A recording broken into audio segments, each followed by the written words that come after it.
आप सभी लोगों को नमस्कार। तो चलिए शुरू करते हैं अपने एसिडिक कैरेक्टर के सेकंड लेक्चर से। जैसा कि हम क्वेश्चन कर रहे थे, तो अभी हम आगे भी अपने क्वेश्चन से स्टार्ट करते हैं और जो हमने कॉन्सेप्ट सीखा था उसको एक बार रिवाइज करते हैं। देखिए, अगर मैं क्वेश्चन नंबर 4 की बात करता हूँ तो आपसे कंपेरिजन की बात करता हूँ। एक मेरे पास ये एल्कोहल है और एक मेरे पास फिनॉल है। आपसे ये पूछा जा रहा है कि बताइए इसमें एसिडिक कैरेक्टर किसका ज़्यादा होगा। तो वही कार्यक्रम करेंगे। सबसे पहले इसका जो भी आपसे एसिड पूछा जा रहा है उसका कॉन्जुगेट बेस बनाना है और फिर आपको स्टेबिलिटी चेक करनी है। तो बनाइए कॉन्जुगेट बेस। यहाँ पर बनेगा RO- और यहाँ पर बनेगा फिनॉक्साइड आयन। एक बनेगा एल्कोक्साइड आयन और एक बनेगा फिनॉक्साइड आयन। ठीक है, इस तरीके से। तो इसका नाम हमारे पास होता है एल्कोक्साइड आयन और यहाँ पर नाम होता है फिनॉक्साइड आयन। अब आपसे सवाल ये है कि इन दोनों में से स्टेबिलिटी किसकी ज़्यादा है। तो आप बोलोगे सर यहाँ पर जो नेगेटिव चार्ज है दोनों ही क्या है, ऑक्सीजन पर है। यहाँ पर नेगेटिव चार्ज अगर दोनों ही ऑक्सीजन पर है, लेकिन यहाँ पर क्या लगा है, एल्काइल ग्रुप है। तो ये एल्काइल ग्रुप कहीं ना कहीं अपना +I ग्रुप लगा रहा होगा और यहाँ पर क्या लगा है, एक फिनाइल ग्रुप लगा है जिसमें क्या हो रहा है, रेजोनेंस। और रेजोनेंस की वजह से यह नेगेटिव चार्ज ज़्यादा अच्छे से स्टेबलाइज होगा एज कम्पेयर टू इसके। तो हम बोलेंगे यहाँ पर लग रहा है -R ग्रुप जो कि इस नेगेटिव चार्ज को डिस्पर्स करवा रहा है। तो यहाँ पर स्टेबिलिटी ज़्यादा, तो ये वीक कॉन्जुगेट बेस, तो इसके कॉरस्पॉन्डिंग जो एसिड होगा वो क्या होगा, स्ट्रॉन्ग होगा। तो हमारे पास ये समझ में आ रहा है कि जब भी कोई एक एल्कोहल और फिनॉल होता है तो फिनॉल की एसिडिटी ज़्यादा होती है एज कम्पेयर टू एल्कोहल। ऐसे ही हम लोग क्वेश्चन नंबर 5 की बात कर सकते हैं। आप लोगों से मेरा सवाल ये रहेगा, बताइएगा ROH H2O और इस तरीके से एल्काइल, ये आपके पास 3 ऑर्गेनिक कंपाउंड हैं। इनमें आपको बताना है कि इनकी एसिडिटी क्या होगी। 2 ऑर्गेनिक कंपाउंड, बाकी एक इनऑर्गेनिक है। तो बोलोगे सर वही सिंपल सी बात है, सबसे पहले सबका H+ हटाइए। देखिए, सबसे पहला कार्यक्रम तो आपको बहुत अच्छे से करना आना चाहिए। सबसे पहले सबका आपने क्या हटाया, कॉन्जुगेट बेस हटाया। H+ हटा के कॉन्जुगेट बेस बना के क्या हो जाएगा, RO-, यहाँ पर क्या हो जाएगा HO- और यहाँ पर क्या हो जाएगा HC≡C-। इस तरीके से बन जाएगा। अब आप क्या बोलोगे, सर यहाँ पर दोनों पर नेगेटिव चार्ज ऑक्सीजन पर है, लेकिन यहाँ पर नेगेटिव चार्ज किस पर है, कार्बन पर। तो कार्बन पर है तो ये क्या होगा, ज़्यादा अच्छा स्टेबलाइज नहीं होगा। तो ज़्यादा अच्छे से अगर स्टेबलाइज नहीं होगा तो ये कैसा होगा, स्ट्रॉन्ग कॉन्जुगेट बेस होगा। अगर ये एक स्ट्रॉन्ग कॉन्जुगेट बेस है तो इसके कॉरस्पॉन्डिंग जो एसिड होगा वो क्या होगा, वीक। तो हम बोल सकते हैं सबसे लास्ट में आ जाएगा हमारे पास एल्काइन। अब बात करते हैं इन दोनों की। आपको जो भी चीज़ें मैं सिखा रहा हूँ वो बस मैं इतना सिखाना चाहता हूँ कि कैसे आपको कॉन्जुगेट बेस की स्टेबिलिटी चेक करनी है। इन दोनों में कॉन्जुगेट बेस की स्टेबिलिटी के लिए क्या बोलोगे, सर यहाँ पे R ग्रुप लगा है और R ग्रुप कुछ ना कुछ +I इफेक्ट लगा रहा होगा, बिल्कुल सही बात है। लेकिन यहाँ पर H कुछ नहीं लगाता, तो इसके +I इफेक्ट से इस पर क्या हो रहा होगा, स्टेबिलिटी इतनी ज़्यादा नहीं आ रही होगी जितना ये स्टेबल होगा। तो हम बोलेंगे इसकी स्टेबिलिटी सबसे ज़्यादा। अगर इसकी स्टेबिलिटी सबसे ज़्यादा तो ये क्या होगा, वीक कॉन्जुगेट बेस, तो इसके कॉरस्पॉन्डिंग एसिड क्या होगा, सबसे ज़्यादा स्ट्रॉन्ग। तो ये नंबर 1 हो जाएगा और ये नंबर 2 हो जाएगा। और इस ही क्वेश्चन से मुझे ये बात भी समझ में आ रही है कि वाटर और एल्कोहल में कौन ज़्यादा एसिडिक होता है। तो हम बोलेंगे वाटर ज़्यादा एसिडिक होते हैं एज कम्पेयर टू एल्कोहल। लेकिन बात यहाँ पर ख़त्म नहीं हो रही है, बात यहाँ से शुरू है। अगर आपने थोड़ा सा सुना हो तो आपने ये सुना होगा कि मिथेनॉल ज़्यादा एसिडिक होता है एज कम्पेयर टू वाटर। और आप बोलोगे सर लेकिन अभी अभी आपने क्या बताया, वाटर ज़्यादा एसिडिक होता है एज कम्पेयर टू एल्कोहल। तो सुनिए, सिर्फ ये इकलौता एल्कोहल है जो कि वाटर से ज़्यादा एसिडिक होता है, इकलौता एल्कोहल। बाकी जितने भी एल्कोहल होते हैं वो सभी क्या होते हैं, वाटर से कम एसिडिक होते हैं। अब यहीं से आपके दिमाग में सवाल आना शुरू हो गया, सर ऐसा कब कब होगा कि कब कब एक्सेप्शंस देखने को मिलेंगे और कब कब एक्सेप्शंस नहीं देखने को मिलेंगे। तो सुनिए, यहीं पर मैं आपको ये समझाना चाहता हूँ। एक्चुअली आप जो ये कॉन्सेप्ट पूरा लगा रहे हो, शुरू से लेके एंड तक लगाओगे कॉन्जुगेट बेस का, ये सही, एकदम सही बात नहीं है। एसिडिक कैरेक्टर के लिए जो सबसे सही बात होती है वो कुछ और ही होती है। तो अब आपका सवाल ये आ रहा होगा, सर सबसे सही बात क्या होगी। तो सुनो, एसिडिक कैरेक्टर जो सही में हमें पता चलता है वो हमें पता चलता है उसकी pKa वैल्यू से। और जो हम स्टडी कर रहे हैं ये सारे के सारे थ्योरेटिकल फैक्टर्स हैं जिनको आप नाम दे रहे हो इलेक्ट्रॉनिक इफेक्ट्स। आप जितनी भी ये चीज़ें देख रहे हो, इलेक्ट्रॉनिक इफेक्ट्स या फिर इनऑर्गेनिक इफेक्ट्स, उससे अपनी स्टेबिलिटी चेक कर रहे हो कॉन्जुगेट बेस की। जो कॉन्जुगेट बेस की स्टेबिलिटी ज़्यादा तो वीक, उसके कोरस्पॉन्डिंग एसिड स्ट्रॉन्ग। लेकिन जो सही मायने में या सही पैमाना मैं बताऊं एसिडिक कैरेक्टर को बता करने का, तो वो होता है पीके वैल्यू। अब मैंने आपको स्टार्टिंग में पीके वैल्यू के बारे में बात क्यों नहीं की इतनी ज़्यादा डिटेल में, क्योंकि हमें अपने क्वेश्चन करने से मतलब है। कॉम्पिटिटिव एग्जाम्स में जो भी क्वेश्चन आते हैं वो इस थ्योरेटिकल फैक्टर से सॉल्व हो जाते हैं, हमें यहाँ पर जाने की जरूरत नहीं होती है। और हम इतने सारे कंपाउंड्स की पीके वैल्यू याद भी नहीं कर सकते हैं, और याद नहीं कर सकते हैं तो हमें सही से पता भी नहीं होगा कौन ज़्यादा एसिडिक है और कौन कम एसिडिक है। अगर मैं इस क्वेश्चन की बात करता हूँ तो यहाँ पर हमें बहुत अच्छे से पता है जो pKa वैल्यू होती है वो inversely proportional to acidic strength होती है। कहने का मतलब ये है इसकी pKa वैल्यू कम होगी पर इसकी pKa वैल्यू ज़्यादा होगी, तो वो साफ साफ बता रही है ये ऐसा एल्कोहल है जहाँ पर वाटर से ज़्यादा एसिडिक है। लेकिन बाकी जो भी एल्कोहल होंगे वो सब क्या होंगे, वाटर से कम एसिडिक होंगे, मतलब pKa वैल्यू ज़्यादा होगी उनकी। तो हमें कुल मिला के दिमाग में फिट रखना है कि सही पैमाना या सही बात जो है वो है pKa वैल्यू। लेकिन हम उसको यूज़ क्यों नहीं कर रहे? अगर उसको यूज़ करेंगे तो हमें सारी pKa वैल्यू याद होनी चाहिए, तो हमारे क्वेश्चंस में भी जब तक pKa वैल्यू याद नहीं हुई तब तक हम कर भी नहीं पाएंगे। तो हम उस पर अपनी चीज़ें ना छोड़कर हम थोड़ा सा एक दूसरा रास्ता अपनाते हैं। वो दूसरा रास्ता अपनाना है थ्योरेटिकल फैक्टर्स का। और एग्जाम में जो क्वेश्चंस आते हैं वो क्वेश्चन भी थ्योरेटिकल फैक्टर को ही लगाकर हमारे बन जाते हैं। तो हमें तो अपने एग्जाम के क्वेश्चंस करने हैं, लेकिन उसी के साथ साथ आपको सही बात भी पता होनी चाहिए कि आखिरकार हुआ क्या है। अब देखो इनके डिफरेंट रीजंस होंगे। अगर आप रीजन सोचने बैठोगे तो बहुत ही अलग अलग होंगे, तो उसमें खोने की जरूरत नहीं है। जैसे मान लो एक एग्जाम्पल की मैं और बात करता हूँ, है ना, एग्जाम्पल ही ले लेता हूँ। जैसे मान लो आपके सामने क्या है, एक फॉर्मिक एसिड है और एक आपके पास क्या है, कार्बोक्सिलिक एसिड है, बेंजोइक एसिड। देखो ये दोनों ही कार्बोक्सिलिक एसिड है। अगर आप दोनों ही से H+ हटाओगे, लो हटा दिया, तो यहाँ से क्या बन जाएगा, HC डबल बॉन्ड O-। आप जब यहाँ से H+ हटाओगे तो यहाँ से क्या बन जाएगा, कार्बोक्सिलेट आयन दोनों में ही बनेंगे, C डबल बॉन्ड O और O-। आपने जब दोनों का ही कॉन्जुगेट बेस बनाया तो आपको लग रहा है सर इसका जो कॉन्जुगेट बेस है वो ज़्यादा स्टेबलाइज है क्योंकि यहाँ पर रेजोनेंस की वजह से ज़्यादा स्टेबलाइज होना चाहिए, लेकिन ऐसा नहीं है। हम बोलेंगे HCOH का जो कॉन्जुगेट बेस है वो ज़्यादा स्टेबलाइज्ड होता है, इसका मतलब वो वीक होगा तो उसके कोरस्पॉन्डिंग एसिड ज़्यादा स्ट्रांग होता है। और इसको आप याद ही कर लीजिएगा, HCOOH अनएक्सेप्शनली सबसे ज़्यादा एसिडिक होता है, चाहे वो एरोमेटिक कार्बोक्सिलिक एसिड हो या फिर एलिफेटिक कार्बोक्सिलिक एसिड हो। तो अब इसका भी रीजन आप पूछोगे सर इसका रीजन कैसे हो गया, इसकी बातें कैसी होगी, तो हम तो बस एक बात बोलेंगे कि भैया जो एसिडिक कैरेक्टर होता है वो pKa वैल्यू पे डिपेंड करता है, और इसकी pKa वैल्यू क्या होती है, कम होती है, और इसकी pKa वैल्यू क्या होती है, ज़्यादा होती है। अगर इसकी pKa वैल्यू ज़्यादा है तो इसका एसिडिक कैरेक्टर क्या होगा, कम होगा। मतलब एक्सेप्शंस को समझाने का कोई ऐसा कुछ ऐसे रीजंस नहीं होते हैं, उनको हम बस एक चीज़ से रिलेट कर सकते हैं, pKa वैल्यू जो कि एक्सपेरिमेंटल फैक्टर होता है। और ये जो pKa वैल्यू टर्म है अंदर की अगर मैं बात बताऊँ तो ये बॉन्ड एनर्जी के साथ रिलेट करता है। जिसकी बॉन्ड एनर्जी वीक तभी तो वो कॉन्जुगेट बेस बनना चाहेगा। जब वो कॉन्जुगेट बेस बनेगा ही नहीं तब तो आप इलेक्ट्रॉनिक फैक्टर्स किस पे लगाओगे, इस बात को आपको समझने की कोशिश करनी है। तो कुल मिला के आज का जो टॉपिक है, आज का जो लेक्चर है वो सिर्फ इस बात पे है कि आप जो पढ़ रहे हो बिल्कुल सही है, कुछ गलत नहीं है। लेकिन अगर कहीं पे एक्सेप्शंस आ जाएं तो आप समझ जाना कि एसिडिक कैरेक्टर हम जिन सवालों का आंसर कर रहे हैं, जिस लॉजिक के साथ कर रहे हैं, उसका लॉजिक वो नहीं है। लॉजिक तो असली में कुछ और ही है जिसका नाम क्या है, pKa वैल्यू। तो मैं क्या करता हूँ, कुछ कंपाउंड्स की pKa वैल्यू आपको यहाँ पर लिख देता हूँ ताकि आपको फ्यूचर में ऐसी कोई दिक्कत ना आए। थोड़ी बहुत pKa वैल्यू याद कर लोगे तो आपकी एक बेटर अंडरस्टैंडिंग हो जाएगी। देखो ज़्यादातर हम लोग क्या करते हैं, साइड से निकल जाते हैं और आपको इसी कॉन्सेप्ट्स पे कॉन्जुगेट बेस बनाकर स्टेबिलिटी चेक करवा देते हैं और 100 सवाल करवा देते हैं और आप खुश हो जाते हो, हाँ हमें कॉन्सेप्ट समझ में आ गया। लेकिन दिक्कत तब होती है जब एक्सेप्शंस आपके सामने आते हैं और फिर लगता है ये एक्सेप्शन है, इसको याद करना पड़ेगा।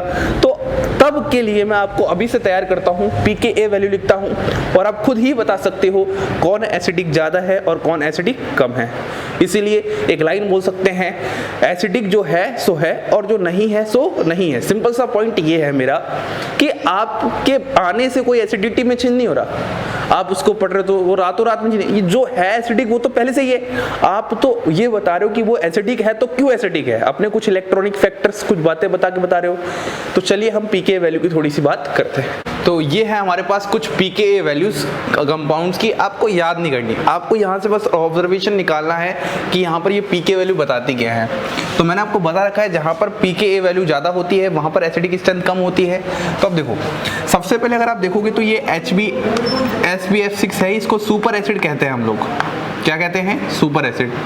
तो इसकी pKa वैल्यू क्या है? सबसे कम है। अगर आप कंपेयर करो इन सबसे तो सबसे कम pKa वैल्यू का मतलब क्या है? इसका एसिडिक स्ट्रेंथ सबसे ज़्यादा है। ऐसे ही अगर मैं बात करता हूँ तो ये सारे के सारे क्या हैं? आपके इनऑर्गेनिक एसिड हैं। तो हम बोलेंगे इनऑर्गेनिक एसिड की जो एसिडिटी होती है वो ऑर्गेनिक एसिड से कहीं ज़्यादा होती है। ये मैं नहीं बता रहा, ये जो pKa वैल्यू है वह बता रही है, नहीं तो आपको लगे सर बता रहे हैं। देखो, एरोमेटिक सल्फोनिक एसिड जो होते हैं वह ऑर्गेनिक कंपाउंड में सबसे ज़्यादा एसिडिक होते हैं, वैल्यू होती है -6.5। उसके बाद आता है हमारे पास फॉर्मिक एसिड और फिर आता है हमारे पास एरोमेटिक कार्बोक्सिलिक एसिड। देखो, मैं यही समझाने की कोशिश कर रहा था कि जो फॉर्मिक एसिड होता है वो एरोमेटिक कार्बोक्सिलिक एसिड से ज़्यादा स्ट्रॉन्ग होता है क्योंकि उसकी pKa वैल्यू क्या होती है? कम, और इसकी pKa वैल्यू क्या है? 4.2। आप इसको कोई इलेक्ट्रॉनिक फैक्टर्स के साथ जोड़कर इसका एक्सप्लेनेशन नहीं दे सकते, यह एक्सपेरिमेंटल वैल्यू है। यहाँ से असली में जो एसिड का कॉन्सेप्ट होता है वो pKa वैल्यू ही होता है, ये चीज़ मैं समझाने की कोशिश कर रहा हूँ। उसके बाद फिर एलिफेटिक। तो अगर अब सवाल आ जाए कि एरोमेटिक और एलिफेटिक कार्बोक्सिलिक एसिड में कौन ज़्यादा एसिडिक होता है, तो आप बता सकते हो एरोमेटिक होते हैं। देखो, इसका एक्सप्लेनेशन तो सेकेंडरी थिंग है, जो प्राइमरी चीज़ है वो क्या है आपके पास कि इनकी pKa वैल्यू आपको बताना क्या जाती हैं। उसके बाद यहाँ देखो, फिनॉल और एसियन ऑलमोस्ट 10 pKa वैल्यू रखता है। फिर एनिलीनियम आयन है। फिर देखो, इसकी बात मैं कर रहा था, ये इकलौता एल्कोहल है जो कि क्या होता है? वाटर से ज़्यादा एसिडिक होता है। ये pKa वैल्यू इसकी कम होती है। अगर मैं दूसरे एल्कोहल की बात करता हूँ तो दूसरे एल्कोहल की अगर आपकी pKa वैल्यू की बात करता हूँ तो समथिंग 16 होती है। CH3CH2OH जो अल्कोहल होता है ना, उसकी 16 वैल्यू होती है, तो वाटर की 15.7 है, तो वाटर ज़्यादा एसिडिक है उससे। ये कुछ इंपॉर्टेंट pKa वैल्यू है। ऐसे ही आपने एक नाम सुना होगा, पिक्रिक एसिड। फिनॉल का डेरिवेटिव होता है जहाँ पर 3 NO2 ग्रुप लगे होते हैं। तो पिक्रिक एसिड की जो आपकी pKa वैल्यू होती है वो समथिंग 0.75 होती है। देखो कितनी कम pKa वैल्यू, मतलब कितना स्ट्रॉन्गेस्ट एसिड है पिक्रिक एसिड। ठीक है, ये वाली बात हो चुकी है। ऐसे ही एल्कीन की होती है, देखो एक होता है एल्काइन, उसकी होती है 25, एल्कीन की होती है 40 और लास्ट में एल्केन की होती है 50। 25, 40, 50। ये pKa वैल्यू याद नहीं करनी आपको, बस मैं यहाँ पर एक ऑब्जर्वेशन देना चाहता था कि आखिरकार जो एसिडिक कैरेक्टर का असली कॉन्सेप्ट है वो pKa वैल्यू से समझ में आता है। लेकिन हमारे लिए पॉसिबल नहीं कि हम हर जगह pKa वैल्यू को याद करके वहाँ पर एकदम करेक्ट आंसर बता पाए। हम तो एक साइड का तरीका निकालते हैं, इलेक्ट्रॉनिक फैक्टर्स जहाँ पर कॉन्जुगेट बेस बनाते हैं, उनकी स्टेबिलिटी चेक करते हैं, और अगर वीक होगा तो उसके करस्पॉन्डिंग एसिड क्या होगा? स्ट्रॉन्ग। बस उसी ही बात पे चलना है। मैं इसको कम्युनिटी पोस्ट पे भी डाल दूंगा, कोई दिक्कत नहीं है, आपको समझना है, बस वो इसके ऑब्जर्वेशन समझने हैं। तो अब हम थोड़ा आगे क्वेश्चंस की तरफ बढ़ते हैं। अब हम इन कुछ सवालों से शुरू करते हैं जो भी हमने सीखा। देखो, आपको इन सब का एसिडिक स्ट्रेंथ बताना है, तो सबसे पहले वही कार्यक्रम करना है। आपको सबसे H+ हटा के कॉन्जुगेट बेस बनाना है। जब आप कॉन्जुगेट बेस बनाओगे तो आपको पता है यहाँ पर ये रेजोनेंस स्टेबलाइज ज़्यादा अच्छा खासा होगा, तो इसका कॉन्जुगेट बेस स्टेबलाइज, तो ये क्या होगा? वीक, तो इसके कॉरस्पॉन्डिंग एसिड भी क्या होगा? स्ट्रॉन्ग। तो हम बोल सकते हैं एरोमेटिक कार्बोक्सिलिक एसिड ज़्यादा स्ट्रॉन्ग एसिड्स होते हैं as compared to aliphatic carboxylic acid. Reason आपको बहुत अच्छे से पता है। देखो, कुल मिला के बात ये है, जो भी आप लोगों ने इलेक्ट्रॉनिक इफेक्ट्स पढ़े हैं उन्हीं इफेक्ट्स को यहाँ पर अच्छे से अप्लाई करना आना चाहिए। इस सवाल की बात करते हैं। ये सवाल तो अभी हमने किया, ये इससे ज़्यादा एसिडिक है और ये HCOH सबसे ज़्यादा एसिडिक है। अभी हमने बात की थी। रीज़न क्या था? pKa value. अगर आपको थोड़ा सा pKa वैल्यू याद हो हल्का सा, तो आपने देखा हो इसका pKa वैल्यू ज़्यादा होता है सबसे, तो इसका एसिडिक स्ट्रेंथ क्या हो जाएगा यहाँ पर? कम। जबकि यहाँ पर इसका ऐसे नहीं होता। इस वाले केस में इसकी जो pKa वैल्यू होती है सबसे कम pKa वैल्यू होती है। अगर इसकी pKa वैल्यू सबसे कम तो इसकी एसिडिक स्ट्रेंथ सबसे ज़्यादा। ये अब आपके याद करने के ऊपर थोड़ा सा रह गया। देखो, कुछ बातें हैं, कुछ एक्सेप्शंस हैं, तभी एक्सेप्शंस बोल जाते हैं जहाँ पर आपके pKa के कॉन्सेप्ट्स डोमिनेट कर जाते हैं।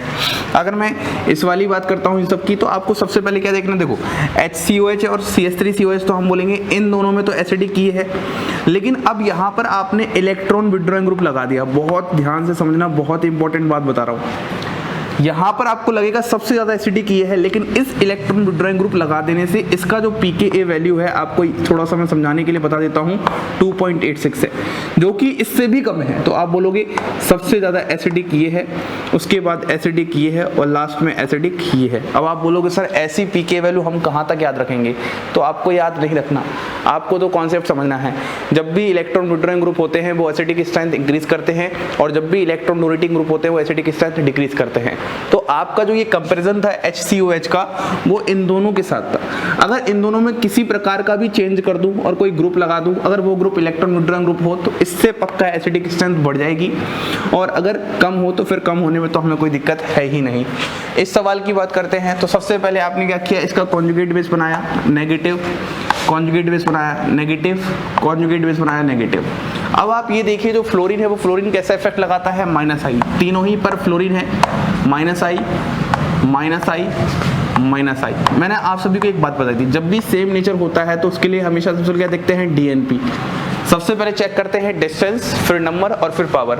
अगर आप देखोगे तो इसका डिस्टेंस सबसे पास में है, तो ये सबसे ज्यादा क्या करेगा, इसको स्टेबलाइज करेगा। आपको पता है नेगेटिव चार्ज को स्टेबलाइज हमेशा -I वाले ग्रुप करते हैं, तो अगर इसका स्टेबलाइजेशन सबसे ज्यादा तो हम बोलेंगे नंबर 1 पे एसिड आपके पास ये हो जाएगा, उसके बाद ये दूसरे नंबर पे डिस्टेंस है, और ये सबसे लास्ट पे डिस्टेंस है तो ये नंबर 3rd हो जाएगा। कुल मिला के बात यह है, चाहे मैं आपको 1 क्वेश्चन कराऊं, 50 क्वेश्चन कराऊं, 100 क्वेश्चन कराऊं, उससे बात नहीं है। आप जितने डिफरेंट क्वेश्चंस कर लोगे, जितने ट्रिकी क्वेश्चंस कर लोगे, उतना आपका बेनिफिट होगा। अगर मैं इस सवाल की बात करता हूं, देखो वही दोबारा से कॉन्सेप्ट है, सबका कॉन्जुगेट बेस बनाओ। कॉन्जुगेट बेस यहाँ से भी NH2- हो जाएगा, और यहाँ से H+ तो H- हो जाएगा, मतलब मैं इसी में बना रहा हूँ। देखो यहाँ पर अगर मैं बनाता हूँ तो क्या हो जाएगा, HC triple bond C- conjugate base, यहाँ पर क्या हो जाएगा NH2- कॉन्जुगेट बेस, और यहाँ पर क्या हो जाएगा OH-।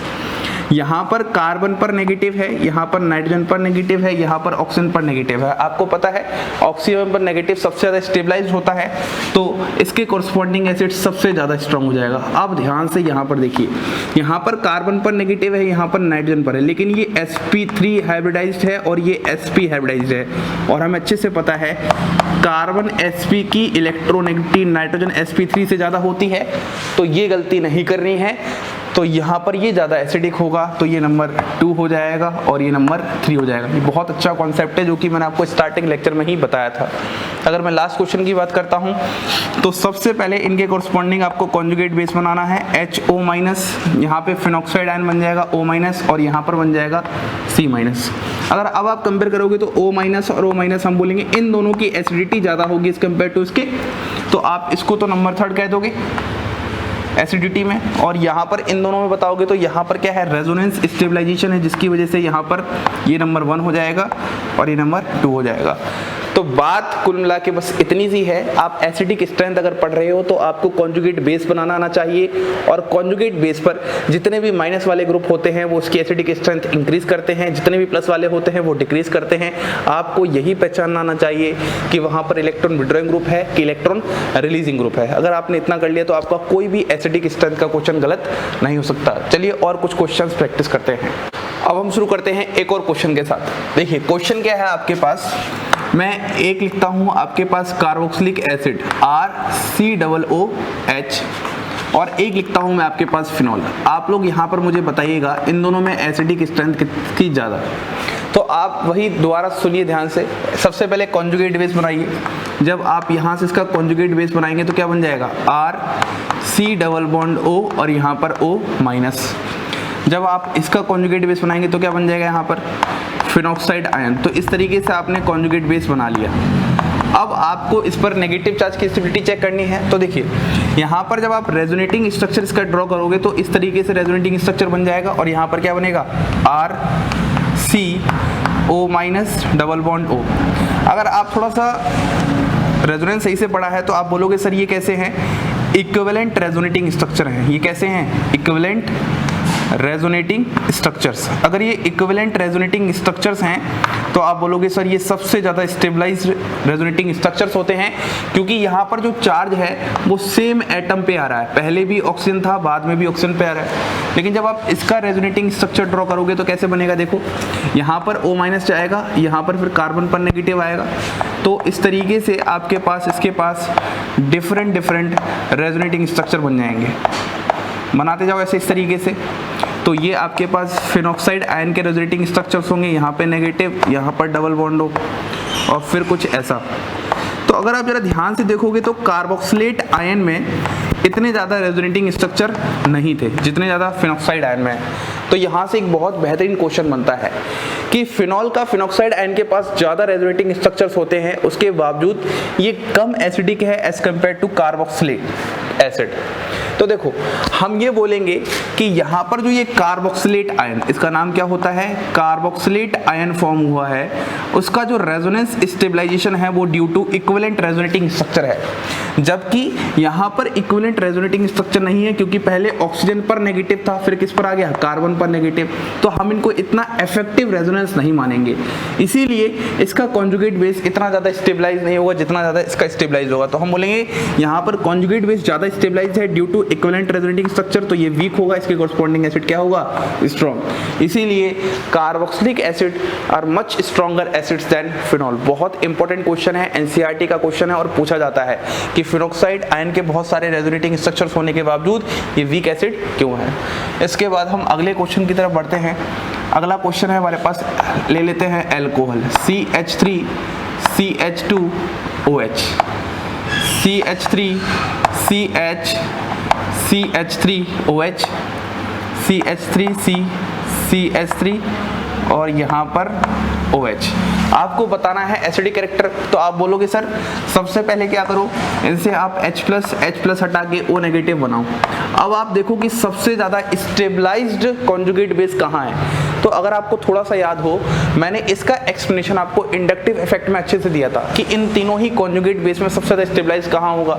तो मैंने ये बताया था, अगर आप इस कार्बन को ज़रा ध्यान से देखोगे, इस कार्बन को, तो हम ये देखते हैं ये O नेगेटिव यहाँ पर डिस्पर्स करना चाहिए, लेकिन इस कार्बन को तीन तरफ से मिल रहा है तो ये इसका डिस्पर्जन इतने अच्छे से नहीं लेगा।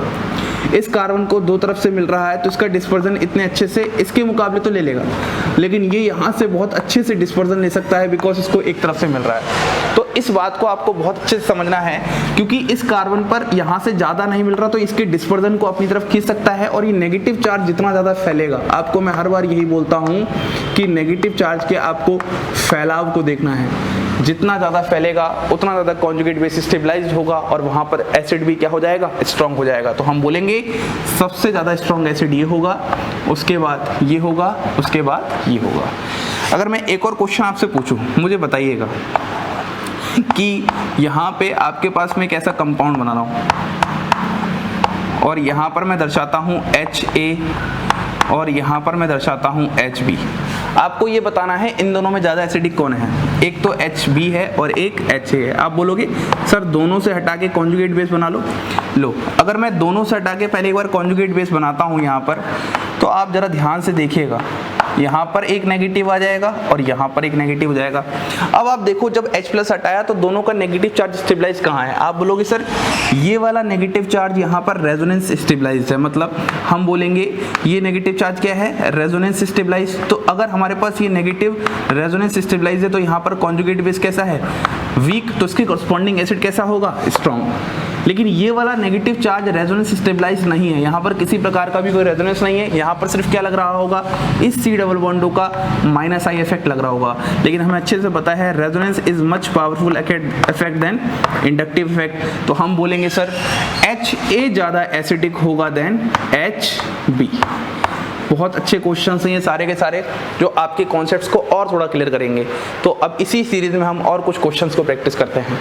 अब हम इन क्वेश्चंस की बात करते हैं। तो इन क्वेश्चंस में भी हमें वही करना है, कॉन्जुगेट बेस बनाना है और स्टेबलाइजेशन चेक करना है। देखो अगर आप इन सब के कॉन्जुगेट बेस बनाते हो तो कॉन्जुगेट बेस बनाओगे तो आपको ये समझ में आएगा, यहाँ पर ये ग्रुप क्या लगा रहे हैं अपना, +I इफेक्ट लगा रहे हैं, यहाँ पर ये वाला ग्रुप क्या लगा रहा है अपना, +I इफेक्ट लगा रहा है, और यहाँ पर ये वाला ग्रुप भी क्या लगा रहा है अपना, +I इफेक्ट लग रहा है।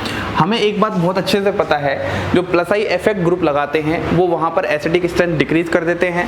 तो हम बोलेंगे जितना बड़ा एल्काइल ग्रुप होता है उतना ज़्यादा +I इफेक्ट लगेगा तो उतना कम एसिडिक स्ट्रेंथ होगा। तो ये नंबर 3rd हो जाएगा, ये नंबर 2nd हो जाएगा और ये नंबर 1st हो जाएगा। तो ये आपके पास एसिडिक स्ट्रेंथ का ऑर्डर आ जाएगा। देखो मैं एक ही जगह लिखकर उसका कॉन्जुगेट बेस का स्टेबिलिटी भी बता दे रहा हूँ और वहीं पर एसिडिक स्ट्रेंथ भी बता दूँ, तो कंफ्यूज नहीं होना। आपको अपनी कॉपी पर सबसे पहले H+ हटाकर कॉन्जुगेट बेस बनाना है, कॉन्जुगेट बेस बनाकर स्टेबिलिटी चेक करनी है। जिसकी स्टेबिलिटी ज़्यादा तो मतलब वीक, उसके कॉरस्पॉन्डिंग कॉन्जुगेट एसिड क्या होगा, उसका एसिड क्या होगा, स्ट्रॉन्ग। इस सवाल की बात करते हैं। सबसे पहले हमने सबका क्या करा, H+ हटाया, H+ हटाया और H+ हटाया, सबसे कॉन्जुगेट बेस बनाया। अब यहाँ पर लगा है 1 Cl, यहाँ पर लगे हैं 2 Cl, यहाँ पर लगे हैं 3 Cl। देखो ये तीनों ही कैसे होते हैं, माइनस आई इफेक्ट होते हैं। जब भी सेम नेचर होता है तो क्या चेक करते हैं, D and P। तो देखो सबसे पहले इनका डिस्टेंस क्या है, बराबर है, फिर नंबर भी इनका क्या है, चेंज है। यहाँ पर ज़्यादा नंबर है, यहाँ पर उससे कम और यहाँ से कम। तो अब हमें यहाँ पर नंबर वाला कॉन्सेप्ट लगाना है। जहाँ पर नंबर ज़्यादा वहाँ पर उसका माइनस आई इफेक्ट ज़्यादा। अगर उसका माइनस आई इफेक्ट ज़्यादा तो हम बोलेंगे ये नंबर 1 एसिडिक होगा, ये नंबर 2 एसिडिक होगा और ये नंबर 3 एसिडिक होगा। इस तरीके से हमारे पास एसिडिटी का ऑर्डर हुआ। आपको कुल मिला के इलेक्ट्रॉनिक इफेक्ट्स की अच्छी जानकारी होनी चाहिए, तो आप ये सारे क्वेश्चन बहुत आसानी से कर सकते हैं। इस क्वेश्चन की बात करते हैं। इस क्वेश्चन में हमने क्या किया है, देखो सबसे पहले इनका कॉन्जुगेट बेस बनाओ। तो यहाँ पर CH2- आएगा, यहाँ पर भी क्या आएगा, CH2- आएगा। ये CH2- भी क्या है, रेजोनेंस में जा रहा है, और ये CH2- भी क्या जा रहा है, रेजोनेंस में जा रहा है। लेकिन यह वाला रेजोनेंस ज़्यादा अच्छा होगा क्योंकि यहाँ पर ऑप्शन पर नेगेटिव आएगा, तो इसके कोरस्पॉन्डिंग कॉन्जुगेट बेस क्या होगा, ज़्यादा स्टेबलाइज। तो ये वीक, तो कोरस्पॉन्डिंग एसिड क्या हो जाएगा, स्ट्रॉन्ग। मेरी बात समझ रहे हो, यहाँ पर भी रेजोनेंस में है, मतलब लो भाई टिक करते हैं। यहाँ पर भी रेजोनेंस में है, लेकिन यहाँ पर कार्बन पर नेगेटिव आएगा होने के बाद, और यहाँ पर ऑक्सीजन पर नेगेटिव आएगा, और हमें पता है ऑक्सीजन पर नेगेटिव ज़्यादा स्टेबलाइज होता है, तो ये ज़्यादा अच्छा रेजोनेटिंग स्ट्रक्चर होगा। तो इसके कोरस्पॉन्डिंग जो आपका कॉन्जुगेट बेस है स्टेबलाइज है, तो ये वीक, तो कोरस्पॉन्डिंग एसिड क्या हो जाएगा, स्ट्रॉन्ग। इस सवाल को देखते हैं, कितना आसान सवाल है। देखो यहाँ पर ये फिनॉक्साइड है और ये एल्कोक्साइड है, एल्कोहल की तरह है। फिनाइल रिंग क्या लगा रही है, अपना रेजोनेंस लगा रही है -R, तो ये ज़्यादा स्टेबलाइज होगा, तो हमारे पास इसके कोरस्पॉन्डिंग एसिड क्या हो जाएगा, ज़्यादा स्ट्रॉन्ग। कुल मिला के मैं फिर आपसे यही बोलूंगा और हर बार यही बोलूंगा, अगर आपको एसिडिक स्ट्रेंथ के क्वेश्चंस को करना है तो आपको इलेक्ट्रॉनिक इफेक्ट्स बहुत अच्छे आने चाहिए। मैं यहाँ पर इतना ज़्यादा डिटेल में क्यों नहीं जा रहा, क्योंकि मैंने आपको इलेक्ट्रॉनिक इफेक्ट्स बहुत डिटेल में पढ़ाए हैं। मैं आपको यहाँ डिफरेंट क्वेश्चन दे रहा हूँ, एक तरीके से आपका ये टेस्ट है। मैं जब आपको क्वेश्चन लिखता हूँ तो पहले आप खुद ट्राई करो, खुद कॉन्सेप्ट लगाओ, फिर यहाँ पर आंसर देखने की कोशिश करो कि उसके पीछे मैं रीज़न क्या दे रहा हूँ। यहाँ देखो इन सवालों की बात करते हैं, इसमें क्या होगा, RSO3H RCH2H। जब आप यहाँ पर इसके कोरस्पॉन्डिंग कॉन्जुगेट बेस बनाओगे तो देखो ऐसा होता है RSO- और ये कैसा होगा, RC+O-O-।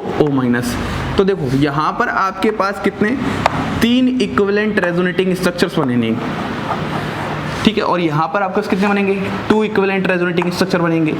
दोनों ही केस में इक्विवेलेंट रेजोनेटिंग स्ट्रक्चर हैं, लेकिन इस केस में ज़्यादा है, तो हम बोलेंगे ये ज़्यादा एसिडिक होगा एज कम्पेयर टू ये। तो sulphonic acids are stronger than carboxylic acid, reason मैंने बता दिया। इस वाले में क्या है, देखो इस वाले केस में सबसे पहले आप देखो फ्लोरीन, क्लोरीन, ब्रोमीन, आयोडीन, इन सब का ही क्या लग रहा है, -I। जब भी सेम नेचर होता है हमेशा क्या चेक करते हैं, DNP। तो जब आप DNP लगाओगे तो सबका डिस्टेंस क्या है, बराबर, सबका नंबर भी क्या है, बराबर। F भी 1 है, Cl भी 1 है, Br भी 1 है, I भी 1 है। तो सबसे ज़्यादा स्टेबलाइज जो होगा वो ये वाला स्टेबलाइज होगा, क्योंकि हमें पता है हमेशा क्या फैक्टर्स देखते हैं ग्रुप के लिए हमेशा साइज फैक्टर देखते हैं। अगर हम लोग ग्रुप के लिए हमेशा साइज फैक्टर देखेंगे तो ये सबसे ज़्यादा स्टेबलाइज होगा, तो इसके कोरस्पॉन्डिंग कॉन्जुगेट बेस भी सबसे ज़्यादा क्या है, स्टेबलाइज, तो इसके कोरस्पॉन्डिंग एसिड क्या हो जाएगा, स्ट्रॉन्ग। तो हम बोलेंगे ये नंबर 1 एसिडिक, ये नंबर 2 एसिडिक, ये नंबर 3 एसिडिक और ये नंबर 4 एसिडिक। इस तरीके से ये डिफरेंट क्वेश्चन है जो मैंने आपको कराए। हम अगले 2 लेक्चर्स में भी सिर्फ क्वेश्चन ही करने वाले हैं। सबसे पहले लेक्चर में एसिड के हमने definitions, Ka, pKa, conjugate acid base और कुछ क्वेश्चंस का तरीका सीखा, जहां से हमें सिर्फ एक लाइन समझ में आ रही है कि इलेक्ट्रॉनिक इफेक्ट्स को लगाना आना चाहिए। एसिड के कोरस्पॉन्डिंग कॉन्जुगेट बेस बनाओ, नेगेटिव चार्ज स्टेबलाइज, तो वीक, उसके कोरस्पॉन्डिंग एसिड स्ट्रॉन्ग। उस ही पूरी बात को मैं यहाँ पर इन जो डिफरेंट क्वेश्चंस ले रहा हूँ उसमें लगा रहा हूँ। और यहाँ पर एक मेन बात बताई कि एसिड का जो सही पैमाना होता है वो pKa वैल्यू होती है। आप अपने दिल को खुश कर लो बार बार इलेक्ट्रॉनिक इफेक्ट्स लगाने के लिए, लेकिन अगर कहीं पर ये फेल हो जाए तो वहाँ पर फिर आपके हाथ में नहीं है। और कभी भी एग्जाम में ऐसा क्वेश्चन नहीं आ जाता जो pKa वैल्यू से ही आप कर पाओगे। आप इलेक्ट्रॉनिक इफेक्ट्स लगा के, थ्योरेटिकल फैक्टर्स लगा के आसानी से क्वेश्चन बता सकते हो। तो हम अपने आप को एग्जाम के लिए तैयार कर रहे हैं, लेकिन कहीं ना कहीं साइड में हमारे दिमाग में ये भी चलना चाहिए कि सही जो पॉइंट होता है, सही फैक्टर जिस पर डिपेंड करता है वो pKa वैल्यू होती है। अगले लेक्चर में हम लोग फिनॉल, उसके डेरिवेटिव्स और कुछ और बेहतरीन क्वेश्चन, डाई कार्बोक्सिलिक एसिड, इन सब की एसिडिटी की बात करने वाले हैं। और उसके अगले लेक्चर में हम लोग SIR इफेक्ट की बात करेंगे, जहां पर एरोमेटिक कार्बोक्सिलिक एसिड की एसिडिटी किस तरीके से ऑर्थो इफेक्ट पे इंक्रीज हो जाती है। इसी के साथ आप सभी लोगों को धन्यवाद।